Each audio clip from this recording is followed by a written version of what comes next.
So, hello there, it's me, GhostCritic, and I guess you're here to hear some reviews of comics. And I had quite a good week this week in comics. I don't think there was anything really bad out there at all. And while I like to put them in kind of order of preference, with like my pick of the week being at the top, I feel really bad putting this at the bottom of the pile. Not because it was by any means bad. Though I did kind of lay into it a bit last time with the last issue, and that is Geoff Johns' work on Green Lantern, issue 12. As I said last time on issue 11, nothing seems to be happening. It's all build up, build up, build up, and to some extent we still have that here. But at the same time, there are some tasty morsels to keep us salivating for the next issue. At the end of the last issue, issue 11, we had Hal and Sinestro landing in the middle of Black Hand's kind of family dinner get-together. And we get the Black Book. Now, the Black Book has been this kind of ominous foretelling of portents and, you know, future maybes, and it definitely has a very kind of almost cryptic, to begin with, message, and that is that Hal Jordan is not your enemy. And it's saying that at Black Hand. There is quite a bit of action here, in the sense that, you know, Black Hand is using all these undead bodies as his kind of puppets to kind of get Hal and Sinestro.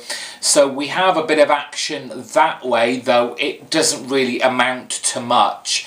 The bit that kind of intrigued me and at the same time kind of disappointed me, it seemed there's a part in here with the Guardians and the kind of coming together of all their kind of evil machinations and plots, and you see how they've manipulated each of the Green Lanterns. So you have John Stewart and his guilt about killing the planet Mogo, is it? You have Guy Gardner, the way they're going to build him, going to destroy him is through his ego. Kyle Rayner is going to be betrayed by Ganthet. And they've written off Hal Jordan because they think he doesn't have a ring anymore. And Sinestro, he is under the belief that the Green Ring has chosen him, which it doesn't sound like it has. This is all the Guardians' kind of plot lines, and I guess this is where I have a kind of a problem with it, because I only get Green Lantern, and I'm wondering if I got, say, is it the New Guardians, the Green Lantern Corps, the Red Lantern Corps, all those books, would I see those streams, those threads of storylines that we've briefly had? So, you know, if you are only reading Green Lantern and you're wondering what the hell is going on, well, here's a nice kind of double page to tell you what's going on in the other books, which is a shame, because I'm sure I'm missing out on maybe potentially some good stories, but, you know, you can only buy so many books. Again, like I said, it's these kind of teasers. Geoff Johns again is building and building up, and it is towards this kind of third army and this big crossover event that's coming in a few months' time. But it is still a lot of teaser rather than meat. Does that make sense? But, I mean, I enjoyed this issue for a change. It didn't seem so laboured and forced and kind of, oh, will something please happen? And, of course, there is the big kind of cliffhanger at the end. I won't spoil it for you. We know that someone is going to die, and it's all going to kick off in the next couple of weeks when the Green Lantern annual #1 comes out. So while I'm looking forward to that, again, it's just a kind of build up for Jeff Johns' next big Green Lantern event, which, you know, he's done alright with them in the past, but it's these middle issues where it just seems a lot more padding than it should be. Still, I really like this issue this week, and the art with who is it, Renato Guedes and Jim Calafiore, very good. Another title that I've been giving quite a hard time to of late, and this issue kind of turned me round a little bit. It is Amazing Spider-Man issue 691, and what a great cover we've got there. A very strange introduction to this issue. Again, at the end of last issue, Spider-Man had just gotten into Horizon Labs before it went to full lockdown, and he was surrounded by all these lizard people, and these are his friends who used to be, you know, the scientists that have been infected with the lizard serum, and they're now lizard versions of themselves. But we all thought, you know, Spidey surrounded by all these lizards is going to have his work cut out for him, but apparently, due to our, what is it called, a herpetologist, which just happens to be in Horizon Lab at the time, explains to us that lizards and humans aren't actually natural enemies. In fact, they get on very well. And you have this kind of comical scene of some of the humans that haven't turned, stroking the lizards and rubbing their bellies, and it's all very nice. And this is where this very interesting idea comes out of, that our lizard, the villain lizard, and Kurt Connor, in that, is it really the lizard that is evil, or is it actually Kurt Connor? I mean, so much horrific stuff has happened to him over the years. I mean, he's lost his arm, he's lost his wife, he's lost his son. What is that going to do to a man's mind? And so, you know, Slott is playing with that. Who's the good guy, who's the bad guy? And using the lizard's inner monologue to full effect again, to play on that notion of maybe it's always been Kurt Connors who's actually been the villain, and the lizard has actually really just been a byproduct of this whole history of Kurt Connor. So we have Kurt Connor, he injects himself, and we get our newly mutated lizard, looking very, very different to what he has previously. And we have the huge fight, the rush to get the serum to reverse all the lizards that have changed from being human. And at the end, you know, as this battle is going on, we have Madam Web in the background, again being so foreboding or portentous, and it's like, is another strand of the web of life going to be discarded and chopped off? And you're like, what is this woman going on about? And it's far too cryptic for its own good, but you know, it all adds to the emotion, to the adventure. And at the end, of course, Spidey injects this new mutated lizard, but hasn't exactly worked as he thinks it has. To Spider-Man, it appears that he's just won the day, kind of thing, and the lizard gets thrown in the raft, the prison for super villains.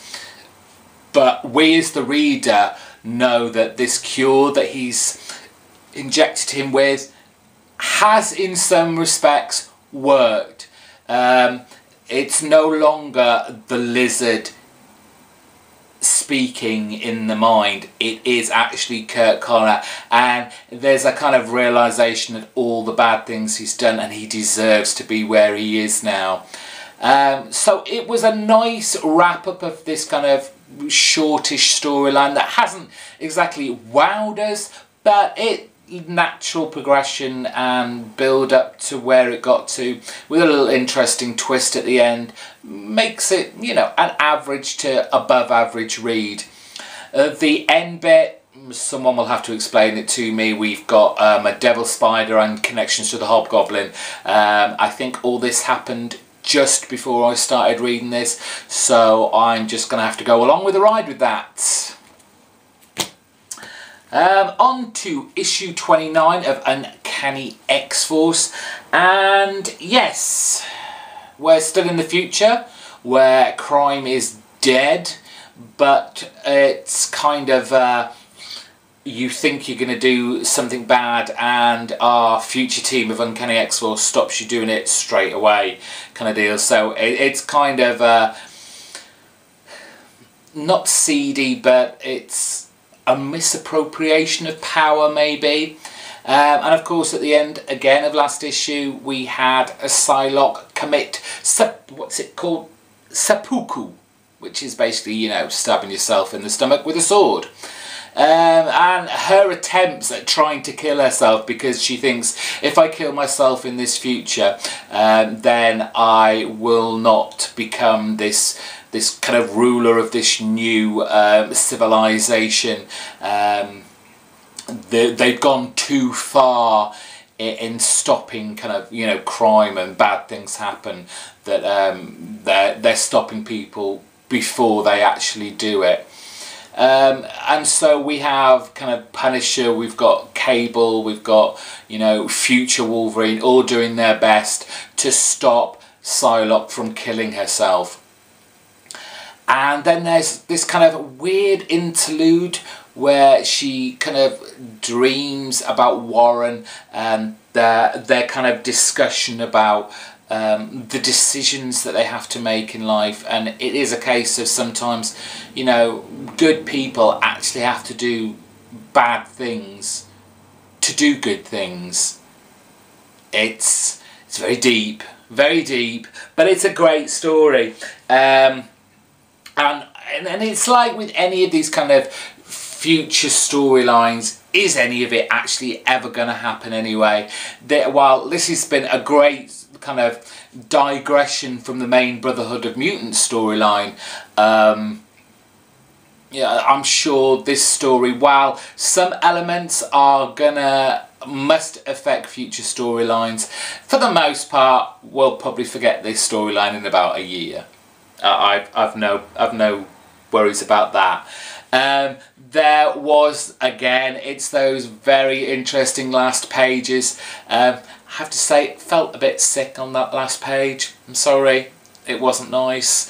But it certainly looks like two of our original team from the Uncanny X-Force maybe getting a little bit too friendly in the near future. Great title as always. I love Uncanny X-Force. And on to Daredevil issue 17, and we've got new artist, a filler-in artist. Don't worry, Chris Samney is coming back in the next issue, but Mike Allred is taking over for this issue on art duties. And this is kind of a brief interlude from our main story. We had the shock and cliffhanger from the last issue where we found out what was in that drawer, and it was Matt's father's boxing gloves and skulls and bones and ash from his grave. And of course Foggy has gone way over the top and disillusioned, kind of broken off his partnership with Matt Murdock and their partnership within the lawyers. And so what we have in this issue is more, it's a kind of look at their friendship from the very beginning, where they all started out, and their friendship and what they mean to each other, and also kind of Matt's relationship with his father, having had his father killed at such a young age, and never being able to see him due to his blindness, watch him fight. And it's a nice story showing the interplay of Foggy and Matt. And also, you know, it certainly shows by the end of it that, you know, Matt isn't crazy. And I said this, I think I commented on it might have been James Donnelly's video. I knew Matt wasn't crazy. He's being set up because, you know, although he's been through all this stuff from the previous volume of Daredevil, where every single writer just pounded and pounded him down till he had this huge breakdown. Yes, he went away and he sorted himself out, and he's come back, and while there is still that grief, while there is still, you know, he's not 100%, at least he likes his life at the moment. He's relatively happy. And that's what we wanted to see. We'd had enough of dark, brooding Matt Murdock, insane Matt Murdock, always being kicked in the balls Matt Murdock, having every single girlfriend he's had being tortured, maimed, killed. Matt Murdock. We don't want that. We want a happy-go-lucky, fighting, you know, oddball supervillains. And it was funny in this issue that in our kind of history story, Stiltman, a very strange supervillain, makes an appearance. So it was kind of a goofy story, which was suited Mike Allwood's writing, drawing perfectly. But yes, a nice little digression. Can't wait to get back into the storyline. Matt Murdock is going out to find out who's basically setting him up. Great stuff. We're getting on to the top books now, and what a great issue of Fatale we had again. Issue 7. And it's another kind of slice of cult worship in the 1970s. We've got more about Josephine and her kind of power, her alluring powers over men. And we get introduced to a bit more to Hansel, the cult leader, and his connections to Josephine. Now, I could go over the story and what happens in this, but it's, for me in this book, while the story is great, Brubaker tells a nice, tightly plotted story, and it is very, very kind of immersive. It's actually the mood and the atmosphere, and of course that's by no small feat from Sean Phillips, whose artwork is just fantastic in here. But it is that whole mood and the environment of it all, and it's creepy and it's unnerving, and you don't know what's going to happen next, that makes this book so much better. So just go out and buy it. That's all I can say on this one.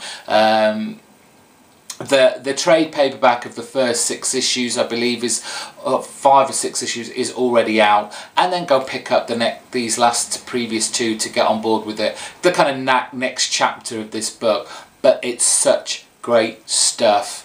I'm happy with the kind of level. I know we've been kind of teased with the whole supernatural element of it, but I'm quite happy where it is at the moment with the kind of cult worship type deal that's mixing in with this kind of crime noir pulp fiction type of story. So yeah, great stuff. Pick it up. And of course this week came out Saga. It's issue 6, and we won't be seeing this next month. We have the trade paperback of the first 6 issues come out, so if you have been foolish enough not to have picked this up at all, then I strongly urge you, next month, go pick up the trade. You won't be disappointed. this is such good stuff. And in issue 6, we finally get to the rocket ship forest, but everything is not what it seems, and it does look as though it's just this huge graveyard. But with the help of our friendly ghost Isabel, we get this more glorious, imaginative kind of play with a rocket ship made of wood that apparently has a bloody good shower unit in there as well. So yeah, we're finally off in the rocket, but while we are in the rocket, before we get in the rocket, a sacrifice needs to be made to gain entry to the rocket, and this causes a little bit of a problem once they've set off on their journey to the planet Quietus. And we basically get to meet the in-laws. Also going on in the issue, the fallout from the shock that the Stork is dead, been murdered by the, what's his name, Prince Robot the Fourth, and the devastating effect it's had on the Will.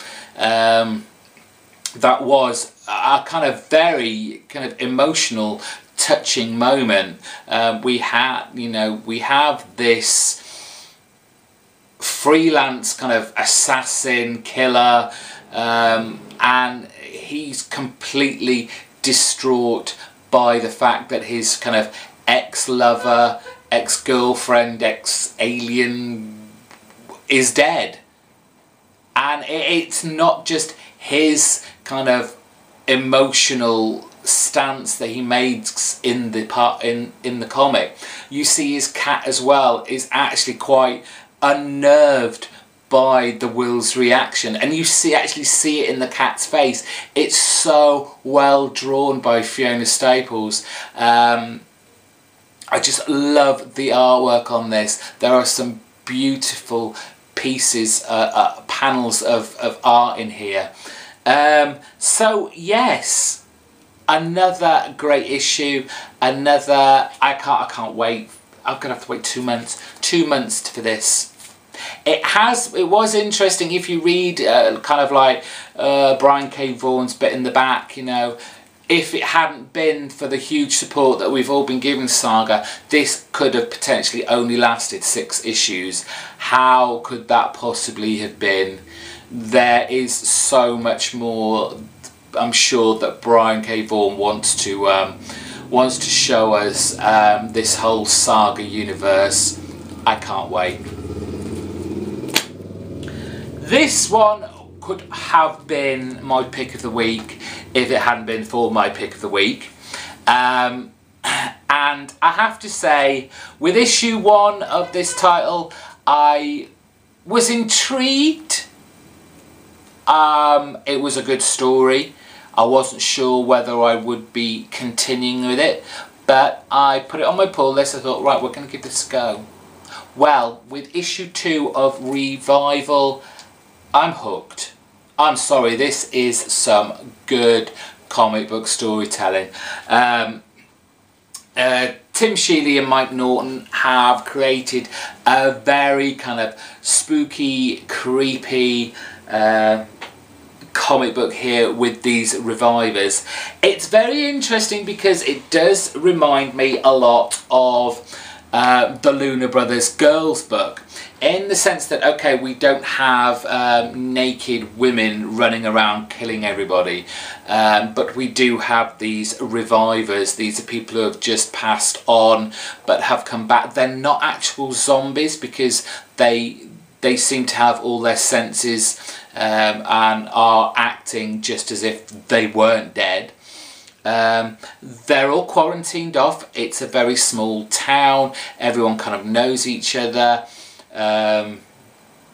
There's some great family base moments there. It's great that Tim Seeley's kind of bringing in all these characters, building our little world here.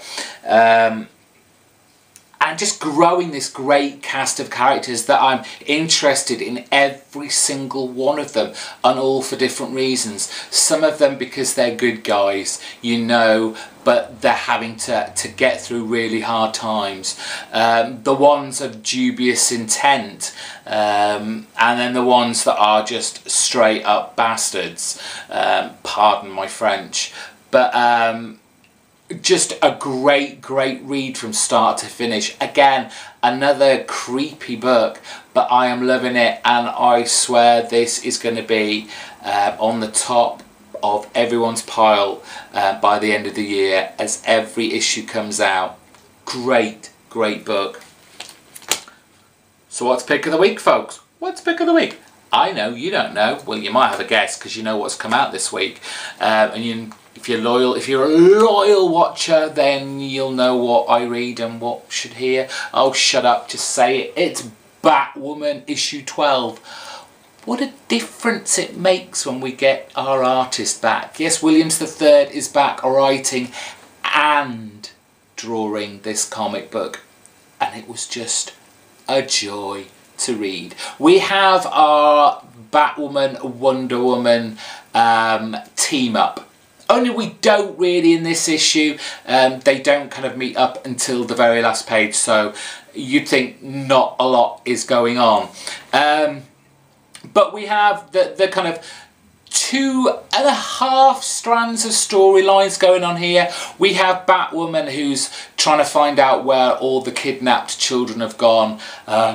The name Medusa keeps coming up, and she thinks it's this big crime syndicate, when in fact after her trailing with Abbott, this werebeast, finds Bloody Mary, and then Bloody Mary spills all the juicy gossip, and that Medusa is actually Medusa. We're talking again Greek mythology, and gives it in for Wonder Woman, which will come in the next issue. But yes, we have Batwoman's side of the story, and then we have Wonder Woman, who is essentially doing the same thing. Their paths were bound to cross. Wonder Woman is battling against these serpent creatures and its cohorts, and we just have this phenomenally female-based comic book, and strong women doing, you know, all sorts of kind of, what am I trying to say? I was just blown away with this comic. I really was. The artwork is fantastic. Again, it's just the wonderful breakups of the panels. This time we get uses of serpents, of kind of eagle, birds, outstretched wings. We get the kind of borders on the panels for Wonder Woman. And it just makes such an interesting, again, immersive storyline that, you know, you just can't take your eyes off of it. What else can I say? Again, although you have all these supernatural elements with the Bloody Mary, with the serpent creature that Wonder Woman's fighting, Williams III doesn't forget about the human side of it all. So we have a quick brief look at Bette in her convalescence, and the interplay between Kate and Maggie. And, you know, their relationship, like anybody's relationship, isn't a bed of roses, and secrets are being held back, and, you know, quarrels are being fought, and people are being asked to leave. So I like the fact that the humanity of the book isn't being overwhelmed by the supernatural element, but definitely a fantastic read. Again, it's another one we're going to have to wait 2 months for, because next month it's 0 issue time. So, pick of the week for sure. And I think I've gone on quite a long time this week, though not as long as you, Mr. James Donnelly. So, if you're here for the first time, as always, subscribe up there, give it a big thumbs up, and put a comment down below. just pop something in there, let me know what's going on. I shall see you